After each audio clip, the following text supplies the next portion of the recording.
The Romney list reportedly includes Louisiana Governor Bobby Jindal. He was in Columbus earlier this week touring the headquarters of White Castle, and that's where we caught up with him.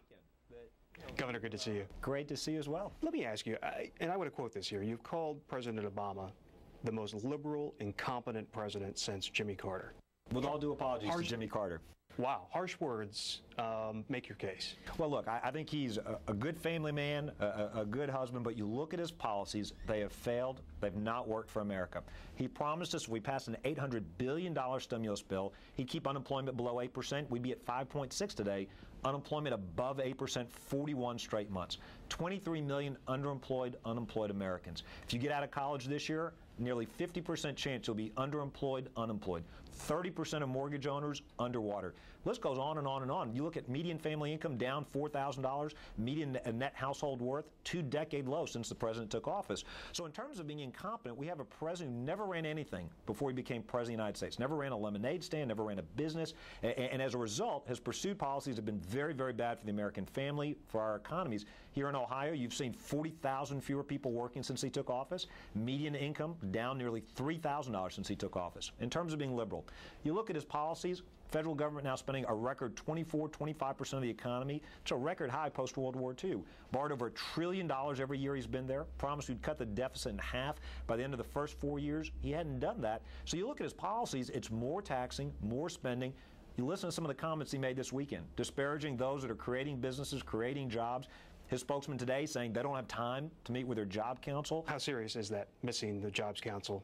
Look, I think it shows where his priorities are. I think that if he'd been laser focused on job creation from day one, we wouldn't have the highest corporate tax rate in the entire world. You wouldn't have an administration waging war on domestically produced energy. Nearly 90% of Ohio's energy comes from coal, and you've got a president and vice president that have said they want to stop the creation of new coal facilities, they want to bankrupt those that want to create new coal facilities. You wouldn't have a president that hasn't stood up to the Chinese. Even Ohio's own Democratic senator has said the president, this administration, the Treasury Department hasn't done enough. Should be calling the Chinese what they are, currency manipulators. Democrats and critics might say and point out that, I mean, it was 5 or 6 years ago Republicans controlled Washington, White House, the House, and the Senate. We saw the debt double. We saw a prescription drug plan that was not paid for, massive expansion of the federal government. George Bush leaves office with the economy on the brink of a Great Depression. I mean, what's new in the Republican messaging here? What did Republicans learn, or is this simply a case where Republicans hope that voters have a short-term memory? Sure, 3 things. One, you often hear the president try to blame everything on those that came before him. He's always trying to run against President Bush, even trying to run against President Nixon. He needs to listen to Harry Truman. He needs to take responsibility. He's been president now 4 years. He himself said at the beginning of his term, if we can't turn this around in 3 years, it'll be a one-term proposition. President Clinton came to Ohio 2 years ago, said, give us 2 more years in 2010. If we can't turn it around, throw us out of office. We've had 4 years. The economy has not gotten better. They've not created the jobs they promised. We have nearly 500,000 fewer jobs when the president took office. Secondly, I don't think you can defend some of the past spending by the Congress, and I think there was a reason that the Republicans were thrown out of the majority when they were doing the same earmarks and spending as the Democrats. But now, when Nancy Pelosi was Speaker of the House, when Harry Reid was the President of the Senate, you saw unprecedented spending and borrowing and taxing. Third, in terms of looking forward, you look at Governor Romney's plans. He has said, let's cut individual tax rates 20%. He has said, let's lower the corporate tax rates. We're not the highest in the world. But he's also said, let's take out some of those loopholes and deductions. He's also said, let's cut government spending. Let's cut discretionary spending 20%. Let's go ahead and cut, $20 billion. Let's go ahead and cut the waste out of Washington. Let's balance that budget. This is an important election because we're at an important inflection point for our country. We can't keep borrowing over $1 trillion every year. We can't keep spending our children's and grandchildren's money. This election is about, do we continue to mortgage our children's future, or do we create jobs in the private sector? When Governor Romney was the governor of Massachusetts, per capita income grew faster than the national average. Unemployment below the national average, below 5%. Rated one of the top 10 turnaround states. Their credit rating was improved in Massachusetts, while the national credit rating has been downgraded under President Obama's leadership. So 2 very, very different visions of where we take our country. I remember Republicans in 2004 kept pressing John Kerry to release tax returns, particularly his wife's tax returns. Certainly it's become an issue the last week or two that Governor Romney should release more of his returns. I mean, why not? The campaign will decide what documents they decide to release, but second... Is it important? Does it tell us anything? No, look, I think this is a distraction from the president. He can't run on his record, and so I think they're going to, from now until Election Day, I think you're going to see a series of attacks on Governor Romney. And the tax return call is part of that. I think it's just a distraction because they don't want to talk about the economy. Look, you had a bad jobs report that came out. It was a lot worse than people thought. It was less than 100,000 jobs, third month in a row of disappointing numbers. You've got unemployment above 8%, so they want to change the topic. But here's the third and final point on this topic. The governor has been successful. Governor Romney's been successful as a businessman. I think that's great. I think you want a successful businessman. I don't think we should be apologetic. I don't think he should be apologetic for being successful. The reality is, you don't want a failed businessman. He's been good at running businesses in the private sector. We've had 4 years of a president who never done that before.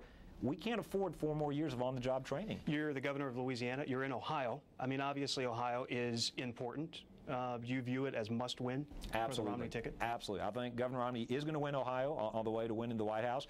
No question about it. Historically, everybody knows how important it is, especially to a Republican nominee. I think because of the president's policies, their impact here in Ohio, his war on coal, the fact there are 40,000 fewer Ohio residents with jobs thanks to this president's policies, the fact that median income's gone down by nearly $3,000 since he took office. I think Ohio's clearly going to vote for Governor Romney, but it is a very, very important state. Governor Romney's going to win Louisiana. I think he's going to do very well in my state. Ohio, he's going to win as well, but this is a very, very important state. Ohio's going to help elect the next president.